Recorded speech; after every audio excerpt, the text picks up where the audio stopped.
Hello, everybody, and welcome to another episode of VETchat. Today, to celebrate World Menopause Day, I'm delighted to be joined by Clare Knox, and we're going to be chatting about two very important topics, the perimenopause and the menopause. Clare is a business psychologist specialising in women's health at work. Her own experience of living and working with premenstrual dysphoric disorder inspired her to set up See Her Thrive, a company that's on a mission to create more inclusive organisations where women can thrive. Clare spent 2 years as a board director at the International Association for Premenstrual Disorders. She's an affiliate member of the British Menopause Society, the Association for Business Psychology, the British Psychological Society, and CIPD. She's also a lay examiner for the Royal College of Obstetricians and Gynecologists. So welcome, Clare. Thanks so much for being here today. Oh, thank you so much for having me. It's really wonderful to be here, and happy World Menopause Day, everyone. Yeah, so World Menopause Day. So it's held every year in October. And essentially it's to help raise awareness and understanding of the menopause. So should we start by discussing the menopause and what the menopause is? Absolutely, yes. Let's start right at the beginning. So I guess it's important to make a couple of distinctions between menopause and perimenopause, because we've used those terms already in the episode. So menopause is an event, if you like. It's 365 days since our last period. So it marks the end of our reproductive life, if you like. And what we now know is that it's actually the lead up to menopause, to reaching that menopause point, which is called perimenopause, where lots of us will experience symptoms. And the reason that happens is because our levels of estrogen and progesterone and testosterone start to decline. And while they decline, they're fluctuating. So it isn't this kind of smooth transition that happens very gradually. It can be quite erratic. And that's why many of us will experience some days where we feel really good, and some days we'll wake up and think, oh my God, what is going on? I feel horrendous. And we've got estrogen receptors all over our body. So that is why we can experience a whole host of physical, emotional, and cognitive symptoms.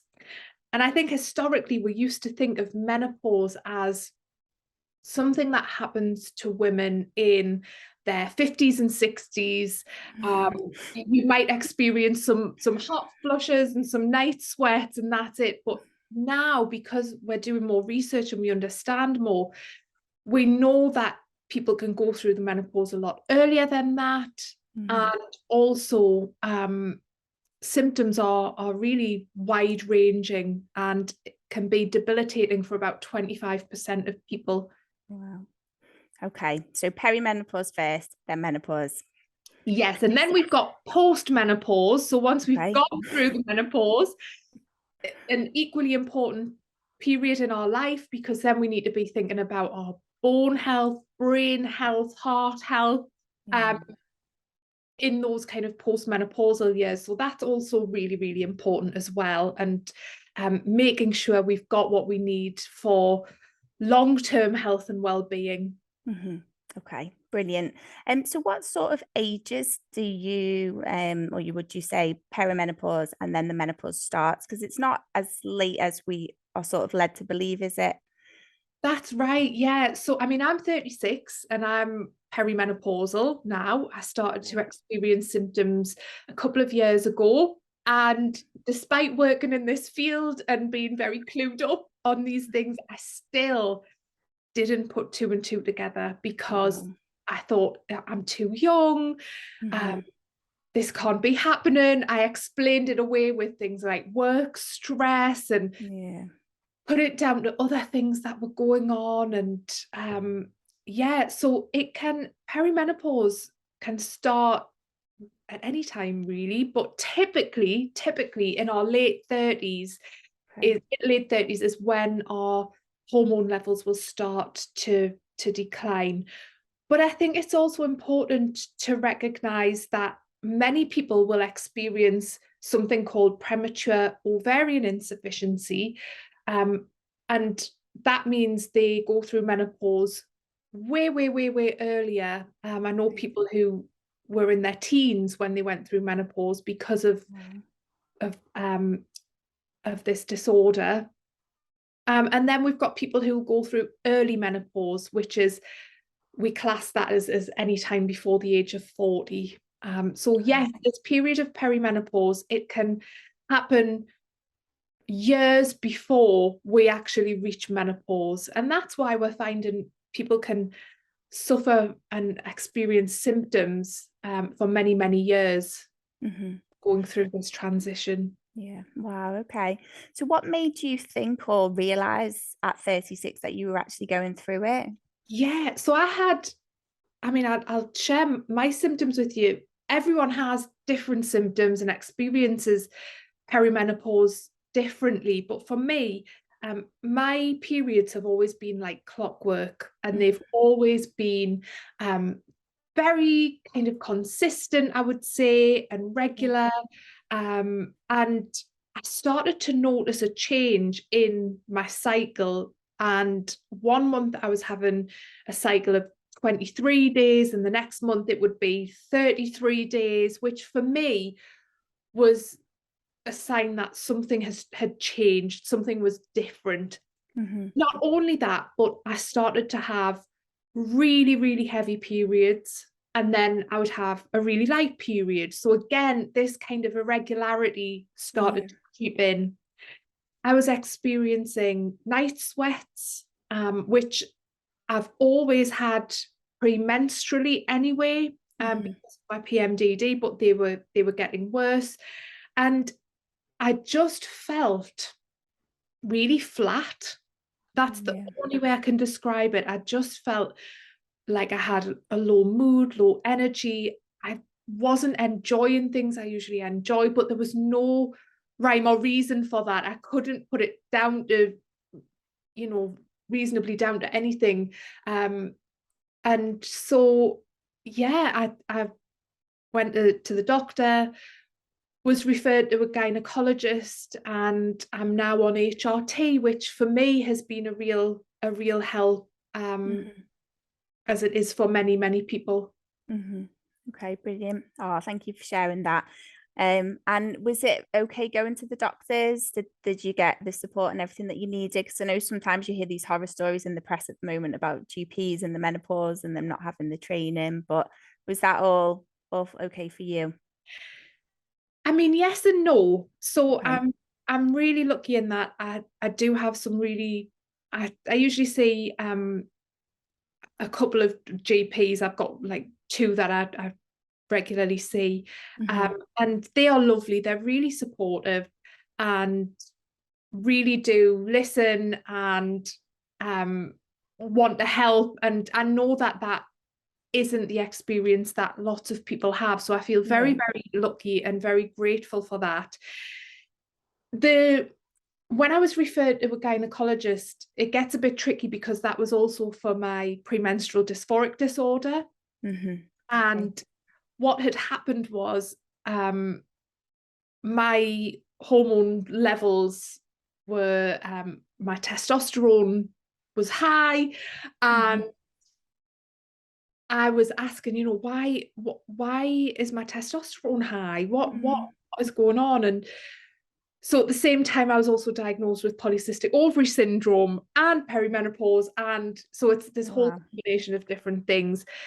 What was difficult was that wasn't really explained. And I only actually discovered it in my medical notes when I went back and looked. Oh, wow. So I was having a look through the NHS app, where you keep your COVID thing, and thought, oh, you can look at your medical records here. And I saw PCOS and thought, well, oh, I didn't know I had actually been diagnosed with that, but there we go. Oh wow, okay. Oh, so you think if you still stand by, the right decision to go to the doctors, that's the advice that you would give people if they start to notice the symptoms of Yes, perimenopause? I think a really good place to start is to keep a diary Mhm. of symptoms, any changes that you notice, whether that's with your menstrual cycle, your periods, your mood, if you're experiencing anything like anxiety and there's nothing particularly stressful going on in life, you can't Mhm. explain it with other things. Or you feel low. A lot of people say they feel depressed, they see a change in their sex drive, and some people have skin issues. Dry eyes was another thing that Oh wow. experiencing Yeah. really sore dry eyes, and that's associated with low estrogen as well. And regular thrush, that Mhm. was something else. So these are all things to look out for. But yes, if you notice any changes, definitely make a note, keep track, Mhm. speak to your GP. If you can, try and speak to someone in the clinic who's a women's health specialist. Usually there is someone who has an interest in that. And the British Menopause Society also have a tool where you can find a specialist in your area, both Oh, brilliant. through the NHS and private if that's an option for you. So it's, yeah, don't suffer in silence. Don't just put up with it, because there is help and support available beyond HRT as well. That's not for everyone, and not everyone can or does want to take it. But there are other things that people find helpful. But definitely reach out, get that kind of medical support. Mhm. And there are some fantastic online communities and resources as well. So I definitely recommend the Balance app from Dr. Louise Newson. It has tons of information. You can track your symptoms. There's guidance on how to speak to your GP, and it's fantastic. So Oh, brilliant. that's one. If anybody's listening and thinking, oh, I think I might be perimenopausal, that might Mhm. be a really good thing to go and download. Okay, amazing. And we'll have to get the link for that off you, and we can put that on the blog as well when this goes live. Yes, yeah. Fab. Brill.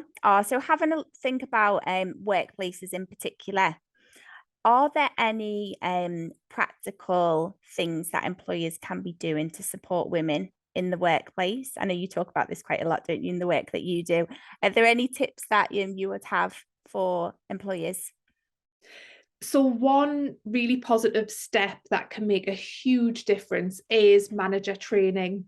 And that is something we've seen have a real impact in the workplaces and the employers we've worked with.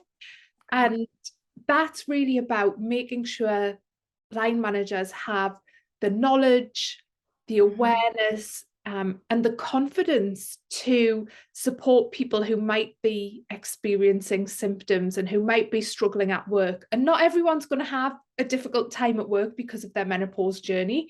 But for some people, work can become really, really difficult. And so I think it's crucial that managers have that vocabulary and Mhm. they feel able to have those conversations and know things like what you can say and what not to say, and because it is a sensitive topic and Yeah. people worry about saying the wrong thing, about being seen as sexist or ageist, and there are quite real fears and concerns around this. So educating managers and giving that training and making sure they feel comfortable and confident talking about not just menopause, but I would say it should be broadened to include other female related health issues that we haven't given airtime to in the workplace. And then beyond that, it's making sure that there's some kind of support available for staff. That might look like information. So if you've got a wellbeing hub or something like that, making sure there's some signposting to things like balance that I've talked about. You might want to do a session for all staff to open up that conversation and to raise awareness and to break down the stigma.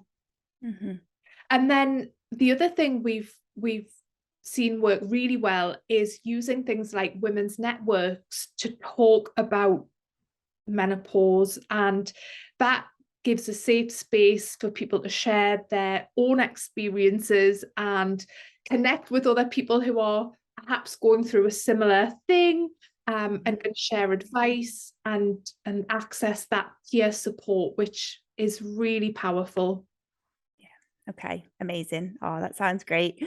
And another thing that I spotted this morning on Instagram was about MPs. And have you seen it this morning? They've come out and they've said that all women should have menopause checks at the age of 45. Did you have any thoughts around that? Yeah, so a few thoughts, and it'll probably make sense based on what I mentioned earlier about, you know, the age that people can go through menopause. Yeah. So what about people who are, you know, go through menopause early? What happens to them? We're at risk of not catching those people and not giving them the support they need. So that's one question. The other one is, how will this be resourced? Because GPs are already under huge pressure. They've got a really tough job. So how will this actually work? And these additional checks, how are they going to actually operate? And from that kind of practical perspective. And then something I read, so Diane Danzebrink, who runs the Make Menopause Matter campaign, made a really good point. At 40, we have a health check anyway. Could it not be incorporated into that to kill two birds with one stone, so to speak? But there are more pressing issues that need to be addressed first. We know that a lot of millions of people are finding it really hard to get hormone replacement therapy, their HRT, because of supply issues and shortages, and that really needs to be addressed first and foremost. Then we need, or at the same time, we need GPs to have proper training so that they can support and treat women. So to me, this isn't the best way forward, and it's certainly not reflective of what we've seen in the community as to what women really need and what they want to see happen. So I'm not sure where it has come from, how this has come about, but I'm struggling to connect the dots. And that's where I am. A lot of question marks at the moment. Yeah, I agree. It seems like it's a bit of a statement without really a plan. Exactly. And I think at the moment that's all it is. I think it's probably something to pacify people, or an attempt to pacify people as we approach World Menopause Day, to be seen to be doing something. But is it the right thing? Is it the best thing? Is it what people really want and need? I would say no, probably not. So yeah, it will be interesting to see what happens. I don't actually hold much faith and hope that anything will materialize from it, but there we go. I'm a huge skeptic. Oh, well, Claire, thank you so much. If anybody wanted to reach out to you, what's the best way for them to do that? Yeah, so you can find me on Instagram at See Her Thrive, and you can find our website at www.seeherthrive.com, and from there you can find our email address and things like that. And I'm also on LinkedIn, so yes, if anyone wants to connect there, then feel free to reach out. It's always lovely to meet people and connect. So yes, that would be lovely. Oh, that's great. Thank you, Claire. We actually met on Instagram ourselves, didn't we? We did. We did. For all I yeah, it's a necessary evil. It's Yeah. lovely to meet people like yourself. So it does have its benefits for sure. Absolutely. Oh, well, thank you so much again. We will get a blog up when we release this podcast. We'll put the links to everything that we've discussed on there and all the links to connect with you and see her thrive as well. And yes, thanks again so much for joining us, and happy World Menopause Day, everybody. Thank you.